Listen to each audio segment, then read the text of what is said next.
Komiteti Shqiptar i Helsinkit ka reaguar mbi situatën kaotike të krijuar gjatë ditëve të fundit në sportelet e postës shqiptare.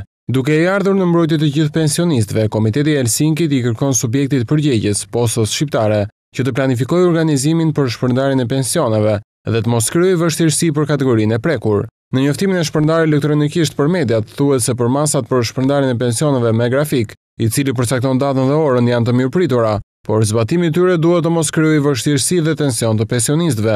Komiteti i Helsinkit konstaton se problemet e manifestuara në të shumtën e rasteve kanë të bëjnë me situata të tilla kur pensionisti, për arsye të ndryshme, nuk paraqitet për të tërhequr pensionin në datën dhe orën e caktuar. Sipas udhëzimeve të bëra publike, këta pensionistë duhet të provojnë me dokumente shkresore që kanë qenë të sëmurë, ose kanë pasur arsye të tjera për të mos u paraqitur në orën dhe datën e caktuar. Sipas Komitetit të Helsinkit, rregulli ka përcjell masën dhe cënon drejt për së drejti të drejtën e pensionistëve për të përfituar pensionin që u takon. Në njoftim thuhet se strukturat e shtetit dhe gjithë shoqëria duhet të tregojnë kujdesin e duhur për pensionistët, sepse kjo kategori meriton konsideratën dhe mbështetjen e duhur nga të gjithë.